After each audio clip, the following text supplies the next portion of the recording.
Even though you cannot change time, realize it is time for you to change.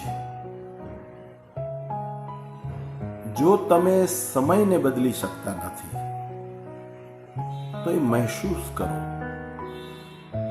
કે આપણે સમયને અનુરૂપ બદલાવવાનો સમય આવી પહોંચ્યો છે. Even though you can not change time, જો તમે સમયને બદલી શકતા નથી, realise it is time for you to change. તમારા માટે હવે બદલાવાનો સમય આવી ચૂક્યો છે. મિત્રો, આ બ્રહ્માંડમાં જો કોઈ સૌથી વધુ શક્તિશાળી પરિબળ હોય, જો કોઈ સૌથી વધુ શક્તિશાળી ફોર્સ હોય તો એ ટાઈમ છે, એ સમય છે. સમયને કોઈ મુઠ્ઠીમાં બાંધી શકતો નથી, સમયને કોઈ જીતી શકતો નથી. જે સમય પર જે થવાનું હોય એમાં કોઈ કંઈ પણ પરિવર્તન લાવી શકતો નથી. અને સમયની બહુ અદ્ભુત શક્તિ છે. જેવો સમય ચાલતો હોય એવું જ થતું હોય છે. So that realise it is time for you to change. માટે એ સ્વીકારી લો, એ સમજી લો કે આપણે સમયને અનુરૂપ થવાનું છે. સમય આપણને અનુરૂપ નથી થતો. જેટલા આપણે સમયને પીછાડીશું, જેટલા આપણે સમયને જાણીશું, જેટલા આપણે સમયની પ્રાથમિકતાને સમજીશું, એટલા આપણે વધુ સફળ થઈશું.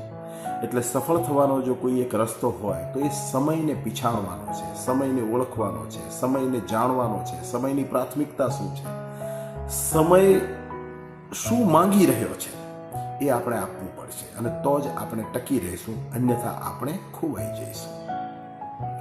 સમયની વાત થઈ છે તો મને એક બીજી વાત પણ યાદ આવે છે.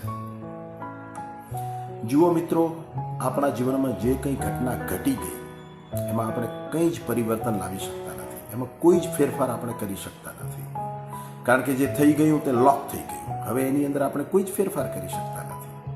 જે સારું થયું છે એનું પરિણામ આપણને સારું મળશે, પણ જે આપણાથી ભૂલો થઈ છે, જે ગલતીઓ થઈ છે, જે આપણાથી ભૂંડું થયું છે, એનું પરિણામ બટ ઓબ્વિયસ ભૂંડું જ આવશે. એમાંથી મુક્ત થવાનો એક રસ્તો છે. નવાઈ લાગશે પણ એક રસ્તો છે. આપણે કંઈ ભૂલો કરીએ છીએ ત્યારે તેનો સાચા હૃદયથી પસ્તાવો કરીએ છીએ, સાચા હૃદયથી એને જાહેર કરીએ છીએ, સૌને કહીએ છીએ કે મારી આ ભૂલ થઈ છે, મને માફ કરજો, માફી માંગીએ છીએ. ત્યારે આમ જોવા જઈએ તો આપણે એ ઘટના જ્યારે ઘટી હતી એ સમયમાં જઈએ છીએ. આપણે એ ભૂતકાળમાં જે ઘટના ઘટી ગઈ, ભૂતકાળમાં જે બનાવ બન્યો, જેના બાબતે આપણને રંજ છે અને આપણે એનો પસ્તાવો કરી રહ્યા છીએ, આપણે કોઈની માફી માંગી રહ્યા છીએ સાચા હૃદયથી, સાચા દિલથી. તો એ વખતે આપણે એ ઘટના જ્યારે ઘટી હતી એ સમયમાં જઈએ છીએ અને જાણે કે એ સમયને રિપેર કરીએ છીએ, અથવા તો એ સમયે ઘટેલી ઘટનાને આપણે રિપેર કરીએ છીએ, રીસ્ટ્રક્ચર કરીએ છીએ. આપણે જે કર્યું હતું, જેનાથી કોઈને દુઃખ થયું, કંઈ ખોટું થયું, કંઈ ગલતી થઈ, કંઈ ભૂલ થઈ, એ જે આપણે કર્યું હતું એની જ્યારે આપણે સાચા હૃદયથી પસ્તાવો કરીએ છીએ, સાચા હૃદયથી આપણે જ્યારે અફેક્ટેડ, જેને જે ભોગ બન્યા છે એની માફી માંગીએ છીએ, ત્યારે આપણે સૂક્ષ્મ રીતે ભૂતકાળની અંદર એ બનેલી ઘટનામાં પાછા જઈએ છીએ અને જાણે કે એ ઘટનાને આપણે રિપેર કરીએ છીએ. જેવી રીતે આપણા ઘરને આપણે વ્હાઇટ વોશ કરીએ કે કલર કરીએ, પછી 2-3 વર્ષે કલર કે વ્હાઇટ વોશ ઝાંખો પડી જાય, પછી પુનઃ આપણે એને રિપેર કરીએ, એમાં કંઈ તૂટફૂટ થઈ હોય તો એમાં સુધારો વધારો કરીએ અને પછી પાછું વ્હાઇટ વોશ કરીએ કે પાછું કલરિંગ કરીએ. એવી રીતે આપણે એ ભૂતકાળમાં પાછા જઈને ફરીથી આપણે એ ઘટનાને પુનઃ નિર્મિત કરીએ છીએ, રીસ્ટ્રક્ચર એનું કરીએ છીએ. અને જ્યારે પસ્તાવો કરીએ, જ્યારે માફી માંગીએ, જ્યારે આપણે હૃદયથી પરમાત્માને પ્રાર્થના કરી કે પ્રભુ મને માફ કરજે, મારી ભૂલ થઈ હતી, ત્યારે આપણે એ ભૂતકાળમાં એ ઘટનાને પુનઃ સૂક્ષ્મ રીતે રિપેર કરીએ છીએ. આ કેવડું મોટું રહસ્ય છે. કોઈ ભૂતકાળની બનેલી ઘટનામાં પરિવર્તન લાવી શકતું નથી, કોઈ ભૂતકાળમાં પાછું જઈ શકતું નથી, પાછા જઈને એ ઘટનાને પોતાની ઈચ્છા મુજબ તબદીલ કરી શકતું નથી.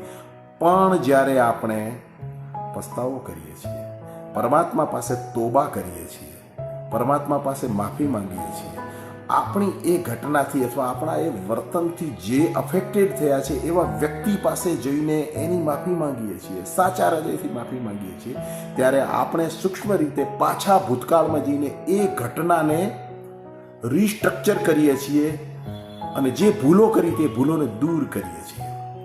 કેવડી મોટી વાત છે. પરમાત્માએ આમ જોવા જાવ તો સૂક્ષ્મ રીતે ભૂતકાળને પુનઃ સજીવન કરીને એને પુનઃ નિર્મિત, પોતાની ઈચ્છા મુજબ, પોતાની અપેક્ષા મુજબ પુનઃ નિર્મિત કરવાની સત્તા આપણને આપી છે. એટલે સમય બહુ શક્તિશાળી પરિબળ છે. સમયને ઓળખવાનું છે, સમયને સમજવાનો છે. જે લોકો સમયને ઓળખી શકે છે, જે લોકો સમયને સમજી શકે છે, એ જીવનમાં આગળ વધે છે, એનાથી સૌ ખુશ રહે છે અને એ જીવનમાં સફળ થાય છે. So that even though you can not change time, તમે સમયને ચેન્જ કરી શકતા નથી, તમે સમયને પરિવર્તિત કરી શકતા નથી. સમયમાં તો જે નિર્મિત થયેલું હશે, જે નિમિત્ત થયેલું હશે એ થશે જ. Even though you can not change time, realise it is time for you to change. યાદ રાખજો, સમજજો કે આપણા માટે પરિવર્તિત થવાનો સમય છે. આપણે સમયને અનુરૂપ બદલાવાનું છે. સમયને અનુરૂપ જે બદલાય છે, પોઝિટિવલી બદલાય છે, સમયના પરિબળોને જે સમજે છે એ સફળ થાય છે. Thank you. નમસ્તે.